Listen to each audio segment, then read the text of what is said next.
Muito bem, estamos de volta com o nosso Gazeta Entrevista desta noite. Eu estou batendo um papo com o presidente da Câmara de Vereadores de Rio Branco, Juracy Nogueira, que lançou novamente a ideia da criação de um novo município que seria o segundo distrito de Rio Branco.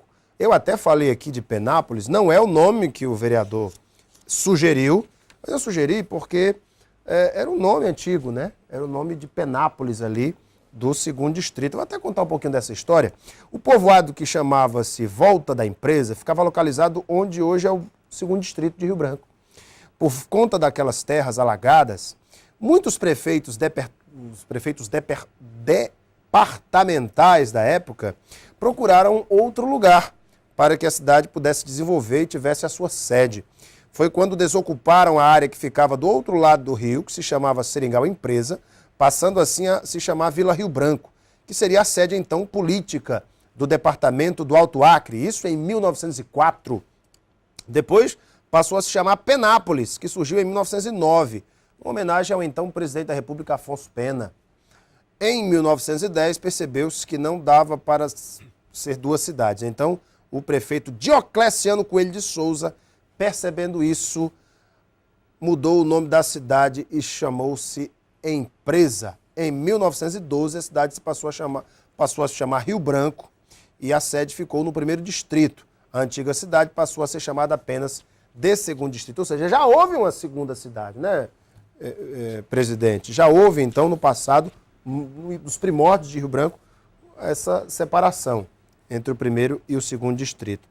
Nas suas andanças ali, ouvindo os moradores, os empresários, o principal argumento é de que melhoraria os investimentos públicos no segundo distrito. O senhor acha que esse é o principal argumento?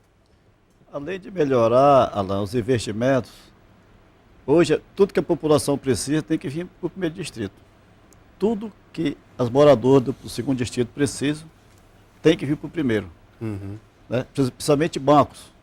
Hoje, para você resolver qualquer custo, tem que vir para o primeiro distrito. Agora que o Banco do Brasil, agora esses dias, inaugurou uma agência lá. Né? Uhum. Inclusive, a gente foi uma luta que também que a gente teve junto ao banco, fizemos indicação ao banco para poder essa agência, né, ser instalada.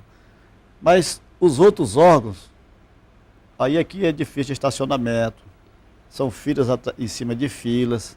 Então, existe uma série, né, de coisas que a população vai ser beneficiada se lá virar um município. Por outro lado, o Rio Branco pede repasse do FPM. E aí? Mas também, por outro lado, vai ter menos despesas, que não vai ter mais que investir nada no segundo distrito. Tem esse argumento também. Diminui as despesas, porque Exato. diminui também o repasse do FPM, diminui a arrecadação. Exato. Mas diminui a arrecadação também, isso o prefeito nenhum gosta. Vamos ouvir o que a população está falando aqui nas redes sociais? Vamos lá. O Rob Mesquita não concorda. A Ju Moura disse também que não concorda, ela disse que acha um absurdo, mas cada um com sua opinião. Ela também não gosta do nome Penápolis. E alguém citou esse nome ou foi só... Não, acho que quando eu lancei a ideia, aí alguém da imprensa... Citou Nova Penápolis. Citou Nova Penápolis, né? Tá, mas não foi o Juracy, não. Não, porque é só a ideia de virar município, não dá para dar nome ainda. Olha aqui, rapaz, o meu xará, o Alan Beckham. Cara, isso não pode. Não pode deixar isso acontecer. Porque chega de municípios e sim tem que ter mais vontade de trabalhar desses políticos, que tem que criar vergonha e parar de pensar só no dinheiro público. E o Alan Beckham está chateado com essa história, diz que os vereadores só pensam no dinheiro. Eu não entendi nem o que ele quis falar aí, Tá em relação ao assunto que a gente está tratando aqui. Pois é, o Luiz Paulo Barros Camargo, ele diz assim: boa noite, Alain, Rio Branco não é uma cidade grande. Não seria mais fácil o nobre vereador trabalhar na fiscalização dos repasses já existentes para otimizar os recursos advindos dos governos federal e estadual, além, é claro, do que é arrecadado pelo próprio município? Tá aí uma dica. E aí, o Luiz Paulo fala que os vereadores podem fiscalizar mais essas verbas. Inclusive, o vereador só tem duas funções, que é fiscalizar o executivo, né, e fazer projeto de leis que não dê despesa ao município. Ao município. Então, uma das funções é essa. Se ele for lá nos anais da Câmara e procurar o papel de cada vereador, ele vai ver que sim, que essa função tem sido exercida. Pois é, rapaz. O Ivan Castro, olá Alain, olá nobre vereador Juracy. Todos os municípios do Acre dependem dos repasses da União para sobreviver. neste possível novo município, a situação não será diferente. Não seria melhor para Rio Branco a criação de propostas dos nossos vereadores, tendo como objetivo fazer com que Rio Branco dependa menos dos repasses da União, ao invés de criar novos municípios? O Ivan Castro dá essa dica. O que o senhor pensa? A gente agradece ao Ivan pela dica.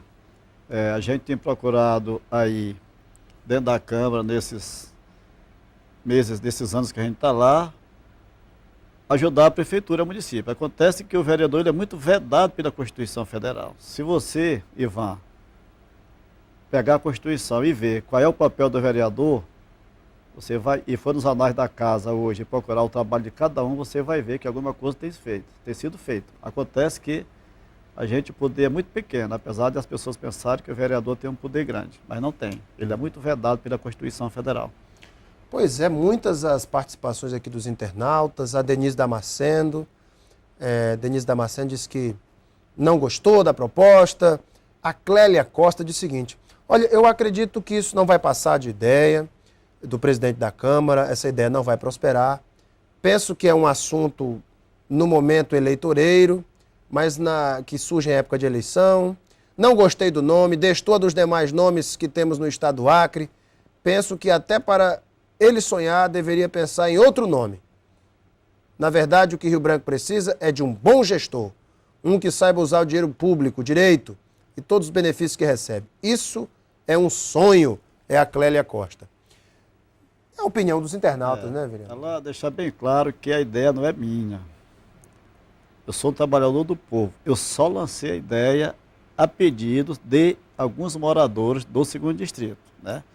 Que a ideia não é simplesmente o belo prazer do Juraci de pegar e lançar a ideia de o 2º Distrito se transforma em município. E até porque o senhor não pode legislar sobre isso, teria que ser um deputado estadual. Exatamente, e deixar bem claro, pessoal. O senhor só trouxe à tona esse debate de novo. A gente é pago pela população. E quando você é cobrado, tu tem que mostrar à população, tu tem que demonstrar que está trabalhando por ela. É isso que eu estou fazendo. Por falar em demonstrar o trabalho para a população, vereador, eu estou sabendo que já tem gente se mobilizando dentro da Câmara, visando o seu próximo presidente da casa, já pensando assim, que o Juraci, se não for reeleito, ou se for reeleito, o pessoal já está pensando ali, já está lançando o nome. O senhor tem acompanhado isso? Não, olha lá, eu tenho visto comentários, mas assim de concreto eu não tenho ouvido de nenhum vereador isso não, até porque está todo mundo aí correndo atrás da eleição. Mas nos bastidores, o senhor não está sabendo de um ou outro que diz, rapaz, eu vou ser o presidente da Câmara. Não, tem um ou outro falando, não tem não, vereador? Não ouvi, não. Para mim ainda não falaram, não. E como é que o senhor avalia esse momento da Câmara com a maioria da oposição? Como é que tem sido os trabalhos nesses últimos dias, vereador? Na época de eleição, quando a coisa realmente está pegando. Quando eu assumi a presidência da Câmara, a Câmara de Vereadores estava numa situação muito difícil. Ela estava alojada em 6 salas ali na Funasa. Um chefe tinha que levantar para o outro chefe trabalhar, né? Era uma situação muito difícil. E a gente, depois que assumiu, a gente foi com o governador gentilmente nos ajudou. Hoje a Câmara está bem instalada no 2º Distrito, num prédio com 46 salas, todas equipadas com móveis novos, todos os equipamentos, tudo novos. Quando eu assumi também, o orçamento dela estava um pouco debilitado. Nós saneamos o orçamento da Câmara, hoje está saneadinho. O próximo presidente que assumir vai pegar uma Câmara enxuta, até porque a lei diz isso. Os servidores há 15 anos que tinham um plano totalmente defasado de cargos e salários, era uma reclamação geral. Hoje eles estão com um novo plano que atendeu a demanda, ficou satisfeito, servidores e associação. Então, nesse 1 ano e 8 meses de gestão, a gente, graças a Deus, com a ajuda dos colegas vereadores, a gente tem colocado a Câmara como ela deveria ser, um órgão enxuto e com condições de vereadores e servidores trabalharem. Os trabalhos na Câmara não foi afetado pela eleição, né? Os vereadores têm consciência que recebem do povo para trabalhar e não é porque é período eleitoral que eles vão se afastar. A imprensa que acompanha lá tem visto que toda a sessão tem um quórum grande, né? Todos os vereadores estão participando das sessões. Houve uma reunião antes com os vereadores e todos fizeram um compromisso que os trabalhos iam ser mantidos até o dia 7 de outubro, quando a Normalmente. eleição acontece. Normalmente. Isso é importante. E até hoje não houve uma sessão que não acontecesse por falta de quórum. Já falta um mês para a eleição. É isso aí. Gente, eu conversei com o presidente da Câmara de Vereadores de Rio Branco, trouxemos à tona aqui um tema polêmico, um tema que realça aqui e traz à tona muitas opiniões divergentes, mas que é um tema que o nosso objetivo é levar o debate da população. Vereador, obrigado pela tua vinda. Obrigado a você, Alan. Satisfação ter o senhor aqui com a gente. Satisfação é nossa. Melhoras Obrigado. aí para essa tosse. Vou lhe dar uma rapastilhazinha. Isso. O Gazeta Entrevista termina aqui. Muito obrigado pela sua audiência, o seu carinho. Um beijo imenso a todos. Fiquem com Deus no coração e até amanhã.